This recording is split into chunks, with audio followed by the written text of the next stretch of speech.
everyone. My name is Suni Mullen. I am a student gallery curator at Otis College of Art and Design. I'm energized to welcome all future viewers to the first 2021 Sophomore Series interview and discussion with Wang, a fine artist who works in paint, experimenting with various ways to express conceptual spaces in order to begin a dialogue on the boundaries between space and private platforms. I'm glad to be able to be in dialogue with Yi today, so I'm able to explore her works one-on-one. Welcome. Hi, welcome. Yay! How are you? uh, Pretty good this morning, sort of. Good. I'm so excited that you agreed to let me kind of interview you about your work. Yeah, that's also would be my first time being interviewed. Yeah. Wow, I'm excited because I thoroughly enjoy your process and the works you share during class. Thank you. I chose 3 of your works that you submitted, and we can just sort of talk about them, and you can share more about your process and what you enjoy about your works and how you get to your final works. So I'm just going to share my screen.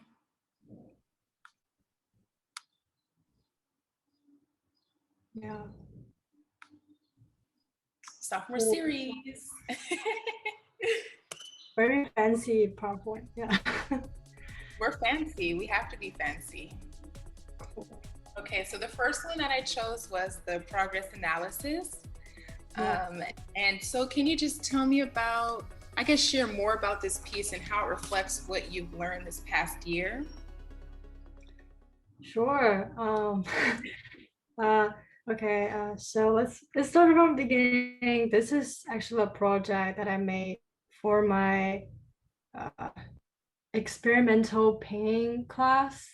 And that time we were doing a project of how to make drawing a process rather than like just the end of the work, the result. It's rather than like the process of making it. So I was thinking like, how can I perform this process of drawing on the drawing? So that's how the struggle was this. And yeah, so in order to explain that, I think you can see in the picture that there's a lot of uh, words that I cut through from either magazine or paper.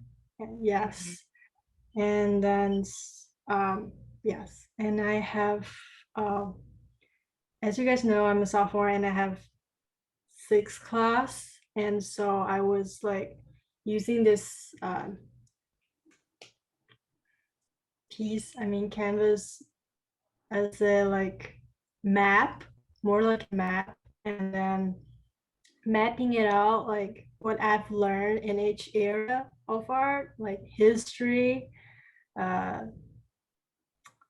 like art history, visual art, and then land art in a way, like because I was in the uh, art space and place class, so it's more like a land art class. Honestly, like I mean it's a and also I've also added in a little bit about current like socially current stage, like there's artist emergency and there's like a vaccine like in the in the image, and it's more like what both what I've learned and what I've been through this year. And yeah, I believe in this year we have learned from in the contemporary art history, and to my perspective and my class we learn more about uh, active art, conceptual art, that kind of thing. Yeah. And then there's also, sorry, I was keep talking. And then there's also a lot of thesis inside this piece. For example, the most obvious one, and I believe is uh, gender and masculinity and yes, and then Western culture effects on art. That's the thing about, yeah. Yeah, I like how you said performing process because this is exactly what this looks like. It's like a map. Yes, yes. It reminds me of a map, and because you express that it's, I guess, things you've learned or you're applying over the past year, I've seen all of that, and I was looking at the collaged words that you put on here, and Yes. also like these found materials, because I feel like even in experimental design, you're taking it with Ingrid, right? Yes. Yeah. Yeah. So I feel like in that class, we have freedom to kind of use anything, but it winds up making sense, right? And yeah, I like that too. And not really, how can I say, not having like an aesthetic already here. You're literally just performing process. You're just going with it. You're collaging. You're Yeah. placing things and manipulating, and also using keywords. Because I've seen all of these. Where'd you get some of these smaller texts from? Oh, yeah, because for me, I really like to like stock a lot of the article that we read in the past like semester. I mean, it's present because I'm still in class.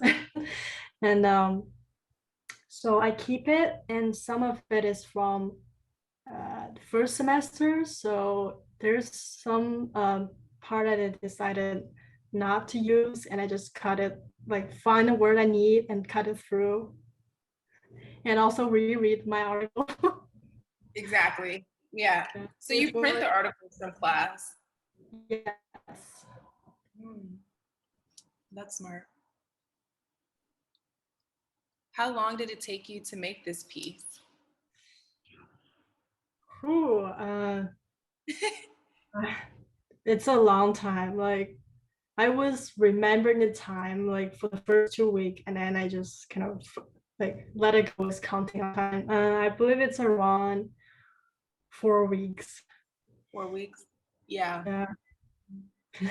Yeah. When it takes longer that way, I feel like you get to meditate on it more. And sometimes you can even forget about it. Yeah. Leave it alone. Yeah. Yeah, just leave it alone and then you come back, especially when it's like a work in progress. And I feel like with your works, you're always sharing your process. Like your process is so long and so articulate and so, I feel like, data driven, that I feel like those are pieces too. So when we get to the final piece, sometimes the final piece looks completely different than I would assume it to look, but complete. I get what you mean. Okay. Yeah. Yeah, because I think like showing how we did the art is a way, also a way to communicate. And I don't think it's like, I feel like I'm very willing to share my experience, and I also hope everybody can learn from it, give me some advice. I feel like that's a nice atmosphere for either learning art or communicating. So Mhm. Because even, oh, I think, let's just see this next one. Like, this is one of my favorite pieces you did.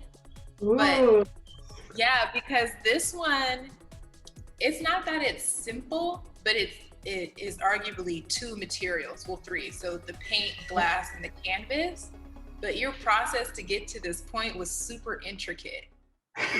yeah, I get that too. Yeah, it was super intricate. And I was like, wow, like how did she get all the way from this to that? So can you tell me about, I vaguely remember, but why you titled it The Suicide Loop? Because this is the first one of, this is one of two. Yeah, so this is the end result for my suicide loop. The reason I chose this theme, because at that time we're in coronavirus and the worst situation happened like the most chaotic moment. Okay, and so indeed there's a lot of pressure, and I'm learning about and doing a lot of research on teenagers suicide, and it happened in my country, China, a lot, and it's like topics been brought up, and I also like in that time period I was thinking, why did that happen, and why most of that think teenager suicide is due to their uh, mental weaknesses, but that's really not the truth. So I was trying to tell like what it really is from this painting. I hope to do some change of it. So that's the point. It's really a heavy topic. Every time I remind it, it's so sad, man. Yeah. So for the progress, um, the first one I did is actually the suicide loop 2 that I mentioned in your PowerPoint. Yeah, and so because I was like experimenting because I feel like it's a dense topic. How can I transform this topic and make it serious but understandable? And also, I want to remind people to reflect on themselves rather than like blaming teenagers in a way, Yeah. like leader positions, and for the teenagers that have this had this whale of suicide, they can like seeing through this piece and understand we all care about them and don't do that. So yeah, that's a few. You broke up in that last part. What was the last thing you said? Okay, what was the last thing I said? Okay. uh yeah, I hope like the teenagers who had or have had this like feel of suicide could see my piece and understand there's other people that care about them. They don't have to do it. There's a way out. Yeah. I feel like when someone's looking at this piece and then reads the title, it kind of reinforces you to reflect because of the fragmented mirror pieces. Yes. Mm-hmm. And they're fragmented and they're spaced out because it's not like it's a full mirror. So it kind of makes you look at, if you decide to look, but look at yourself in like multiple different viewpoints or perspectives. Yes. So it's creating like this, what comes to mind is kind of like James Turrell, where he manipulates light. So you're forced to look at light through his perspective. So with this painting, you're forced to look at yourself through your perspective. Yeah, that's sort of a way. Yeah, you're right. that's what comes to mind. You know, how did you decide where the broken glass mirror pieces would go? So you're asking why do I like form it that way? Mm-hmm. Okay, what did you say?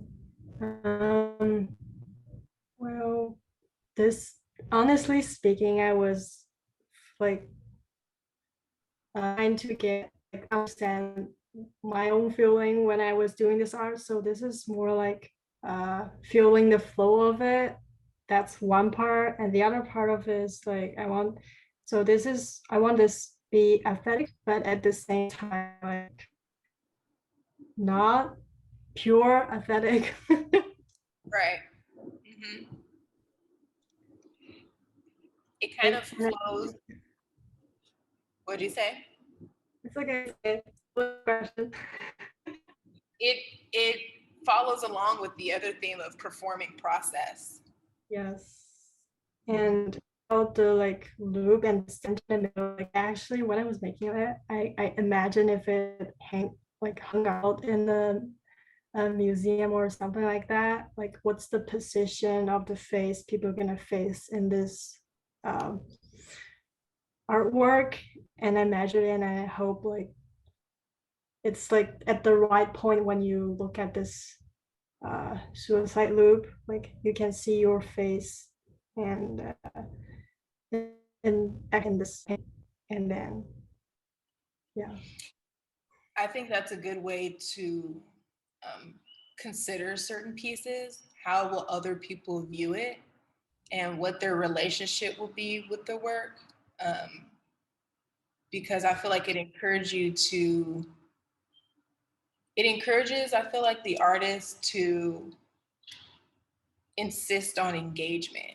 Like, how long will the viewer be engaged? How will the viewer be engaged? And perhaps what they will be reflecting on. Also, too, I just realized, well, not just realized, but it's called the suicide loop, even though Yes. suicide is permanent. Yeah. So it's kind of, the I still title's at kind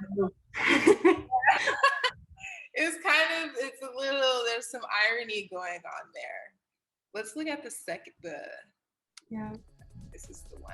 You mentioned this one earlier. So is Yeah, this one? this is the first, like first, it's the same canvas as this one is the first, like plan A. Okay, plan A. Okay. Yeah, yeah. And that one I was trying to um it's more like showing aesthetic and both like how pressure and dancing like this event is more to that point. But I feel like this one is less about reflecting ourselves, rather it's we're more objective. I mean, we stand to a distance to this event more. Like I feel like this piece is like we're seeing this objectively instead of more subjective way. Mhm. Because the other one has mirrors, so you're forced to look at yourself. Yeah. Whereas this one, you're on the outside looking in. Yes. Mhm. I feel Yeah. like that might not be enough. So Mhm. yeah. With these geometric shapes that you included, were you inspired by any other artists, or did you just decide this is what I'm going to do? No, what to say? It's hard to say I was inspired like fully on anyone. Like I decided to use this art style, or like a cubism thing.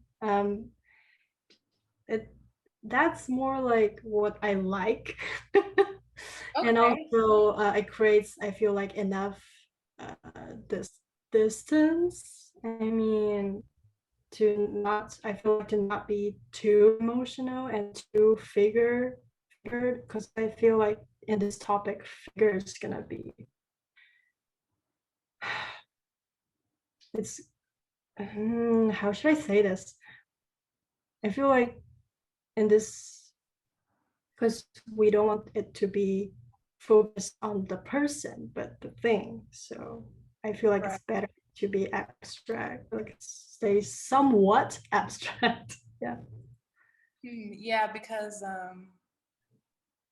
yeah, somewhat abstract. I think the only thing that's, well, it's still abstracted in a way, but I think because it's entitled The Suicide Loop, Yeah. it's almost like we're drawn here We have and then, time. uh-huh, and then everywhere else, we're more so focused on shapes, colors, size, and its relationship to, would you consider this a rope or You can say it's a symbol of rope. That's what I was intended in the beginning. Yeah. symbol? Yeah, yeah, because it's still abstracted, but it still translates Yes. across. Hmm. Right. How did you wind up choosing these colors? Did you choose them before or during? Before, actually. It does And look. yeah, and well, I I don't want to use too many color because it's gonna be too colorful, not suitable for I feel like the theme. And I figure I want to have a more like grayscale color, and so I use brown and blue. Blue is because I feel like, I mean, this is like the pressing topic, and blue I feel like it represents more of a not only sadness but also cold. Mm, How should I say? Like it's the coldness of. Mm, I can't say society because it's too serious. yeah. um, the coldness. Sometimes you feel that coldness in the surrounding life in a way. Just people just don't really care if it's not on them. Yeah, Mhm. I but think. yeah. Sorry, but there's still warmness to it most of the time. Yeah, so that's kind of why I chose the color in this way. So it's a more of a great zone. The colors feel like, well, them together, they feel like a contemplation.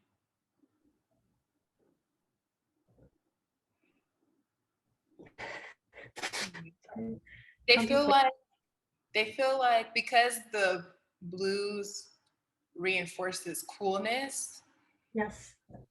and like you said, I'm by myself, but the browns and the golds and kind Yeah. of a little bit red, they're almost reminiscent of, or maybe like a reminder of, you're not as alone as you think.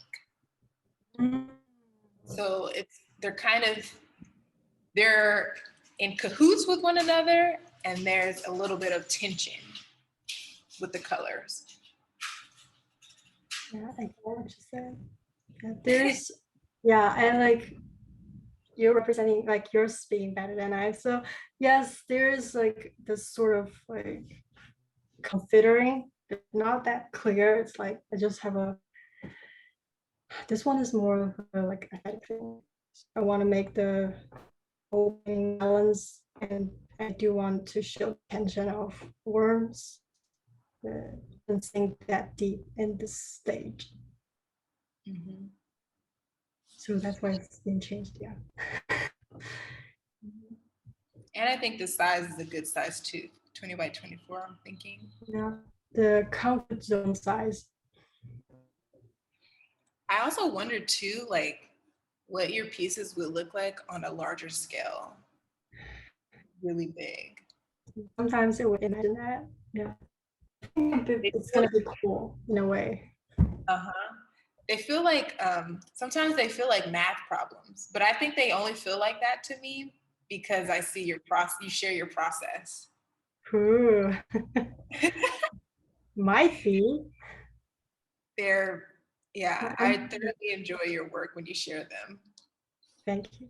I mean, there's always like a surprising, like maybe not surprise, like surprising and shocking thing to see a larger canvas. I think for all of us, either aesthetically or what. And yeah, mm, but I also think for size, I feel like you have this tension, like a bigger size, just make like the pitch and the theme larger and gets more attention. But I think if it's smaller, it also gets that. I, yeah. Anyways, Yeah. Is there anything else you'd like to share with the community that will see this? I really didn't think that much. I'm even like somewhat surprised with this interview went that well. Thank you, and appreciate it. And things to share. I want to go on campus. Yeah, Yeah, me I guess too. that's what everybody feels like I a feel that way. contact to an actual people. Hmm. because if I would, I mean, this is cool too, but I would really love to do the interviews in person, like visiting people in their workspaces, like studio visits. And I feel like that would be just, I'm excited. I'm going to do it like when I get back, but I felt like there were a handful of artists, and I know finals are coming up and some people are finishing their midterms, but I made like a list of people that are in my class, and I'm like, okay, I want to interview these people before summer. So awesome. I'm so glad that you said yes. I'm excited that you shared your works with me and with everyone who's going to view this. And thank you. Thank you so much. You're the first person, so this is history. Wow. This is history. Thank you so much. You too. I'm very looking forward to it. Thank you. Bye. Bye.